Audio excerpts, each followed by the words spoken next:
Dalawa sa maraming pagkakataon na huling-huling nagsisinungaling itong si Madriaga. Ipapakita ko sa inyo. Patungkol dito sa sinasabi niya na less than 24 hours, ubos na yung confidential fund na 125 million. Pangalawa, yung inutusan daw siya ni Pangulong Duterte na bumili ng high-end na mga motor, binigyan ng 25 million pesos para meron daw gamitin si VP Sara. Siya yung maglalaglag sa sarili niya na never ginamit yon ni Vice President Sara Duterte. At dito makikita natin na kasinungalingan talaga yung nasa affidavit niya. Pakinggan natin ha. Dito sa page 22, paragraph 74 ng supplemental affidavit ni Resource Speaker Mr. Madriaga. Sinabi niya ho na mali ang naiulat ng paggamit sa loob ng 11 araw ng 125 million pesos na OVP confidential funds noong 2022. Tama ho ba ito? Tama po, Madam Chair. Ano ba ang totoo? Hindi daw 11 days ha? Ano ba? Ang ginamit ho na salita dito sa supplemental affidavit ay personally disposed. No? Opo, Madam Chair. I quote, personally disposed. Ano ho ang pagkakaiba nito doon sa reportedly utilized? Doon sa 11 days versus doon sa sinabi nyo dito na personally disposed the money in less than 24 hours? Yung utilize po kasi sa pagkakaintindi ko, meron din akong kinalaman personal. Ha? So, okay. Pakinggan nyo ha. Ang dispose po, hindi ko po utilize, I just delivered it. Somebody disposed it. Or somebody, other than me, I dispose it to them. Sila na po yung nag-utilize, sila na yung gumamit. Labas na po ako sa pag-utilize nun.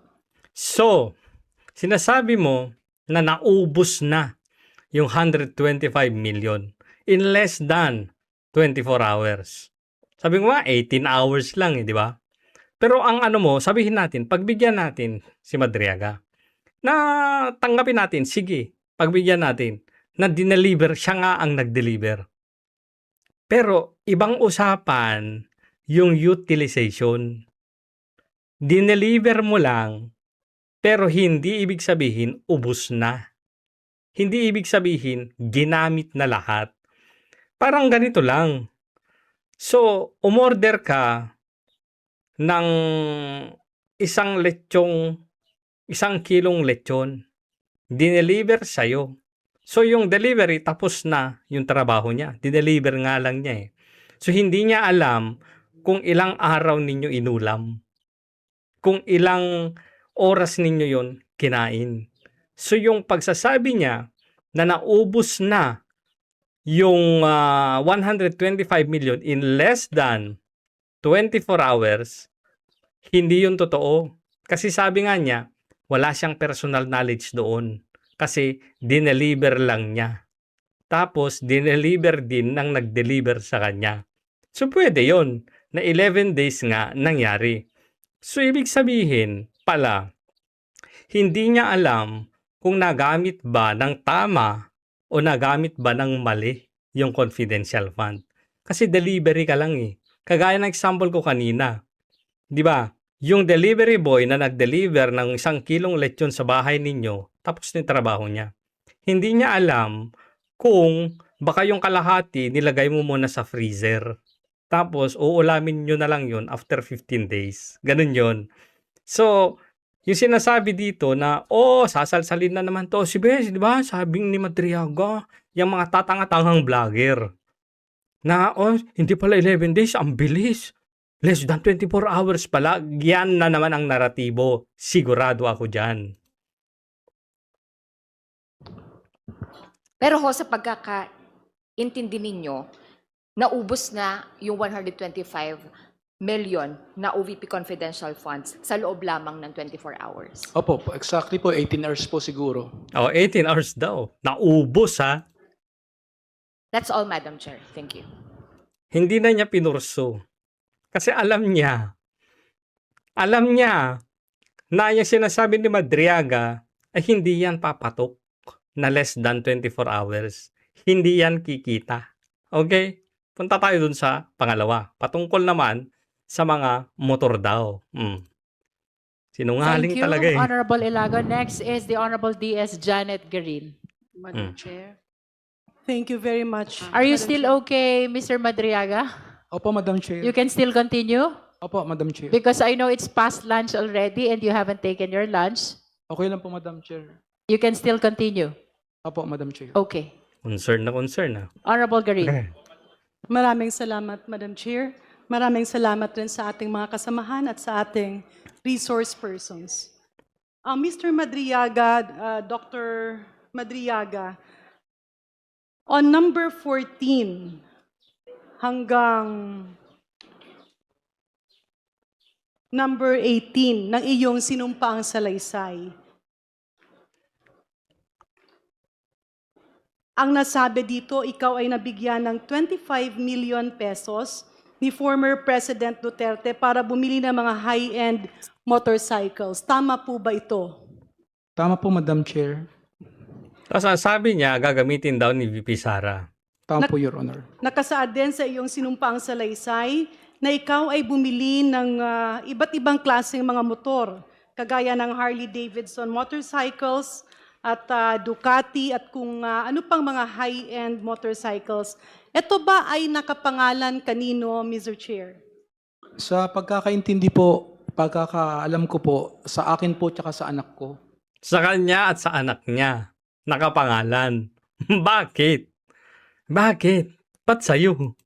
So ang mga motor na ito ay nakapangalan sa iyo at nakapangalan sa anak mo at ang ginamit mo para Ayan oh, motorcycles was placed under the name of my son.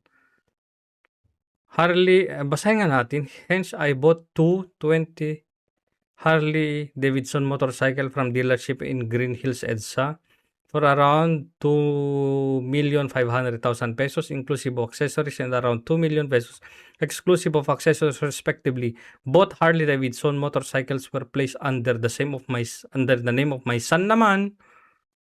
Ang bili dito ay ang 25 million pesos na sinasabi mong binigay sa iyo ni Pangulong Duterte. Tama po ba? At itong isa, I also purchased 2021 model Ducati motorcycles from dealership in Katipunan, Quezon City from around 3,500,000 pesos. Tama po, Madam Chair. Tama po, Your Honor. Ang mga motor ba na ito pagkatapos mong bilhin ay ginamit mo o hindi? Ginamit Magandang ano yan? Magandang tawag dito, tanong yan. ko po mga ilang beses po, Madam Chair. Oh, ginamit daw niya ha. Sa nakasaad mong salaysay, ang nakasulat dito ay ikaw ay pinabili ng motor para gamitin ni Vice President Sara Duterte. Correct. Ang magandang tanong sana dyan, ginamit ba ni Vice President Sara Duterte? Masasagot mamaya. Opo, Madam Chair. So ibig sabihin, nabigyan ka ng pera, binili mo, at ginagamit mo jointly with the Vice President, or ikaw yung unang gumamit at pinagamit mo? Ano po ba ang context? Honorable nun? Garin. Stop. Wag na. Kasi malalaglag na si script. I have to prevent that question I because submit- that is outside the supplemental affidavit already. I submit, Madam Chair. You Let may me proceed. rephrase my question. Nabigyan ka ng 25 million pesos ayon sa iyong sinumpaang salaysay at binili mo ito ng mga motor. Do I understand it correctly? From number 14 to number 16 of your affidavit na ang binili mong mga motor ay sa pangalan mo pero ginagamit ng ibang tao. Ako po ang gumamit lang, saka po yung anak ko. Siya lang daw yung gumamit at sa anak niya. Pero ayon sa kanya, binigyan siya ni dating Pangulong Duterte ng 25 million, ibili niya ng motor para may magamit si VP Sara. Sino gumamit? Siya at ang anak niya. Wawa. Wawa. Ito pa yung nakakabagtaka. Bibigyan ka ni ni dating Pangulong Duterte, 25 million para bumili ng motor para sa anak niya, gamitin niya. Saan? Saan niya gagamitin yun? Eh, kung pero parang may nakita akong nag-rides din sila ni ni Amy Marcos. Pero teka lang, hindi mo kailangang bumili ng ganun eh. Ang dami-daming, wala ba silang mga kaibigan na pwede na lang magpahiram kesa sa bumili pa ng ganun?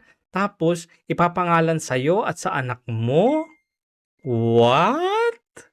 Hindi, hindi ko pwedeng tanggapin yung ganun. For me, kasi kasinungalingan yan. Okay. Let me move to further questions, Madam Chair. Okay na yan. Yun lang yung ipapakita ko sa inyo. So, wala siyang personal knowledge na yung 125 million ay naubos. Yun kasi yung term niya naubos sa loob lamang ng 18 hours. Kasi ayon sa kanya, nag-deliver lang siya. Hindi niya alam, wala siyang personal knowledge kung paano na-utilize, ilang araw na-utilize, at sino yung binayaran, sino yung dineliveran, sino yung nakatanggap, wala. So, wala. Tapos, ito naman, pangalawa, yung pinabiling motor ni Kuno, ni dating Pangulong Duterte, nagagamitin daw sana ni VP Sara, hindi pala ginamit ni VP Sara. Sino gumamit? Siya at yung anak niya. Wow, paldo.